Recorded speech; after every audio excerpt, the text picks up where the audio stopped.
mistakes. Some are small, some are large. But his mistake, born of innocence, fueled by pride, was the greatest and most terrible of them all.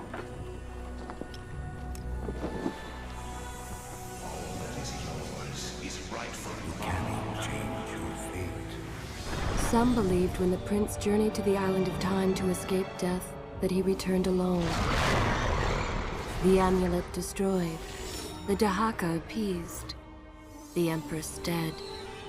The prince was free at last. But this is not how it happened. The truth is that he chose to save me from my destiny. In doing so, he set me free. And doomed us all.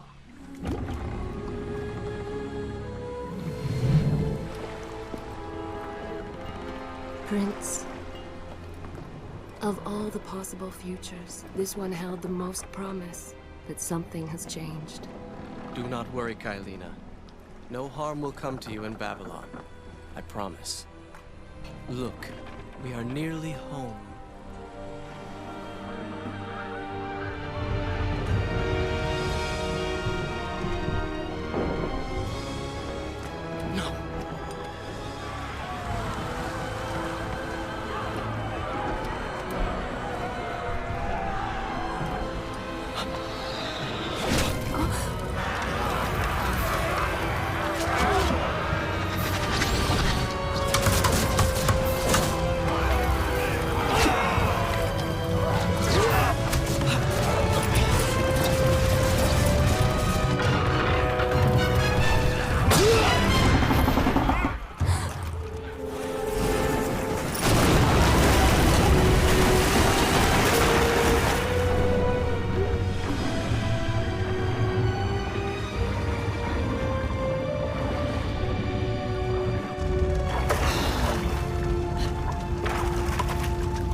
As our ship lay sinking in the harbor, the prince found himself in a city quite different from the one he left behind. The normally busy wharves were now decimated. Blood-spattered awnings and splintered door frames were all that waited to greet him. And the people, merchants, beggars, fishermen, were nowhere to be found.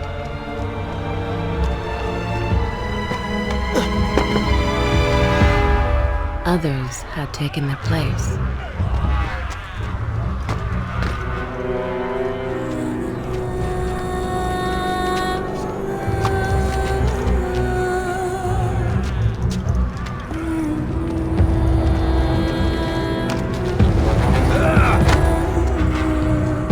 Let her go!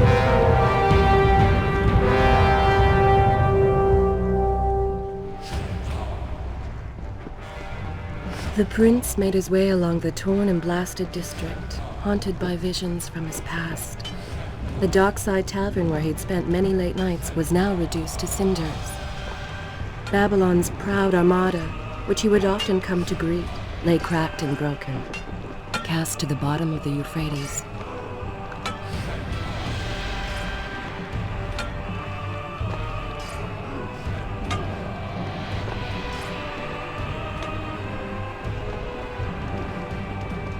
Everywhere there are signs of battle. What of Babylon's guard? Where have they all gone?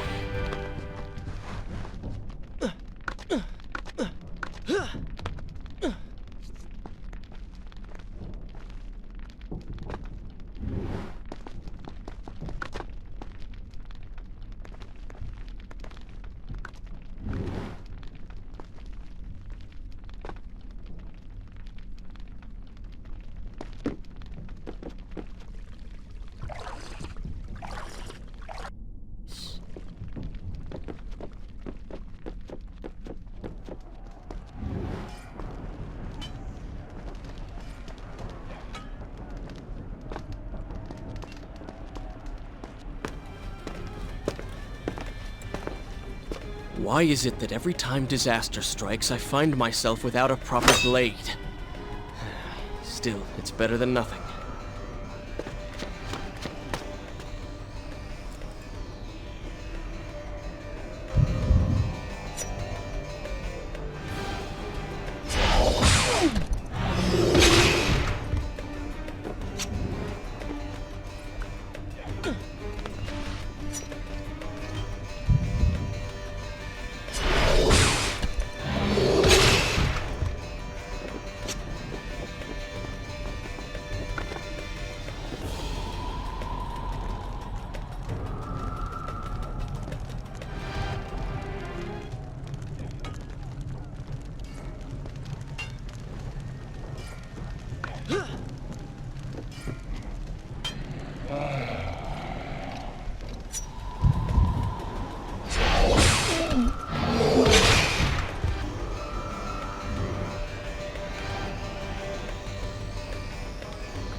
Kaylina!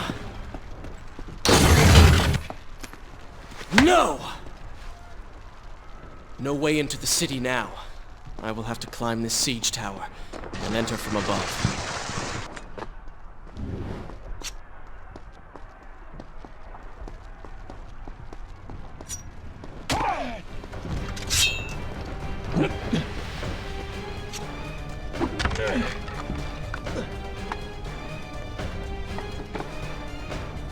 I can sense the others who have passed through this place, intent on bringing harm to my family. 4 weeks I've been at sea, and every day spent dreaming of my return to Babylon. But never, in all my visions of the future, did I suspect a homecoming such as this. War. It is the only answer. But war with who? Why?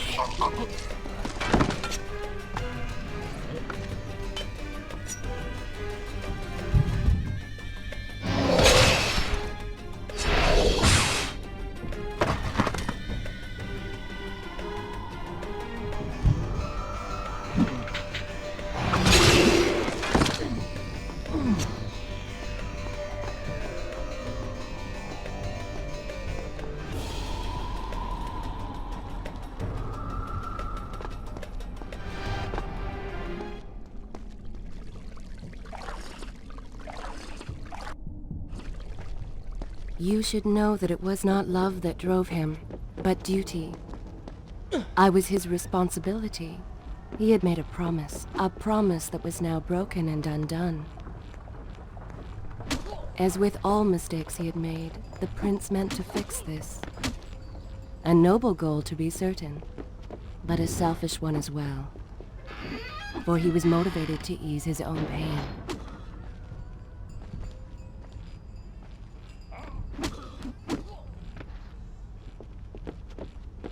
I know these streets.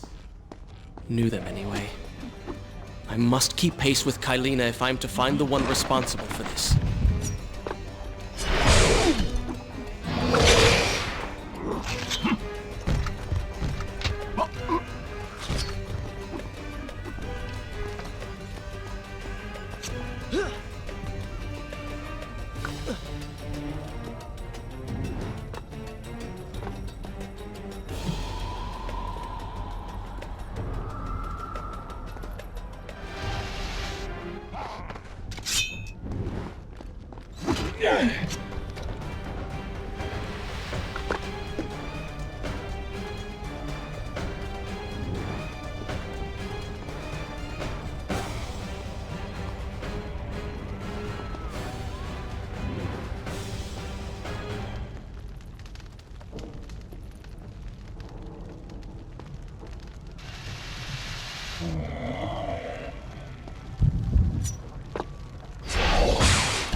Where is kind Asha, who would stand before her stall selling fruits and flowers? Or the errant children, making trouble as all young ones do? Gone. All gone.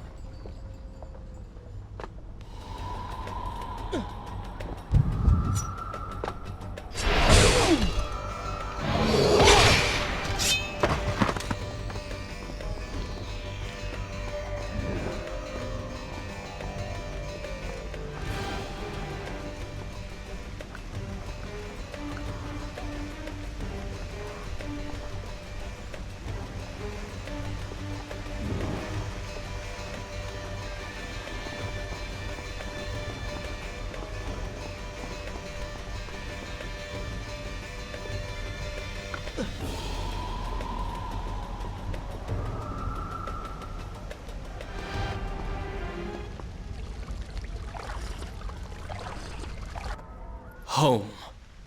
And yet nothing is as I remember. Objects once familiar and comforting now fill me with uncertainty and dread. What has happened here?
I should be resting now, recovering from my time away, or sitting with father.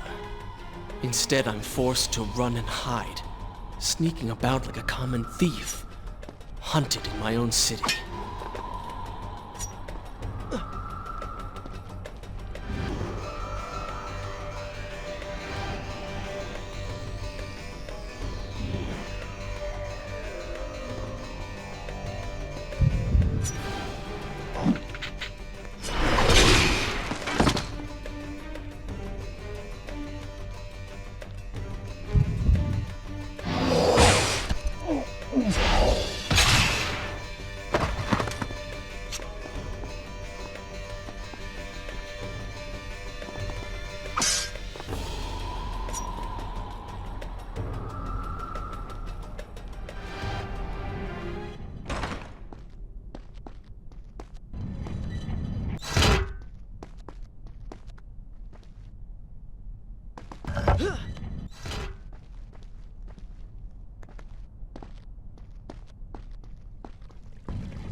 Pay attention to what the prince overheard as he drew close to where I was being kept.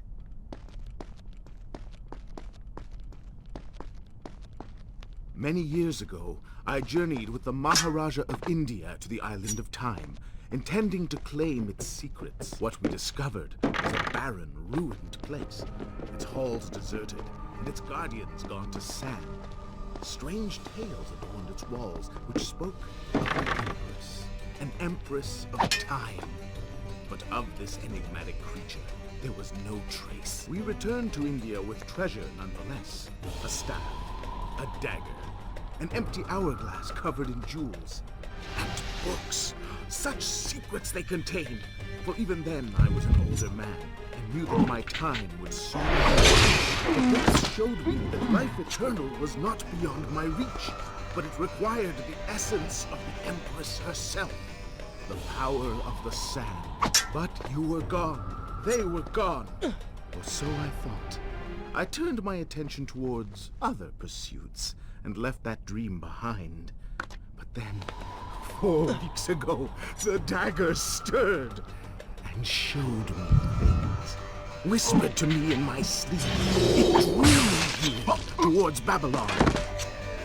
Alas, the Maharaja did not share my vision, would not grant me leave. So I slew him, claimed his kingdom, his army for my own. Nothing would stop me and my desire.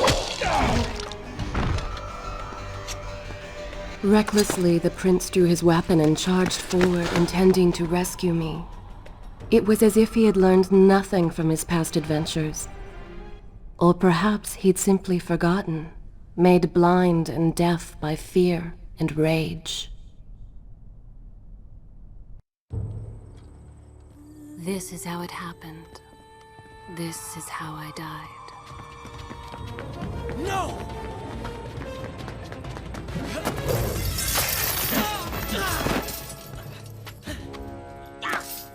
What have we here? The Vizier! Ah, you must be the Prince of Persia. Come home at last. Too late, I'm afraid. I believe I have something of yours. No!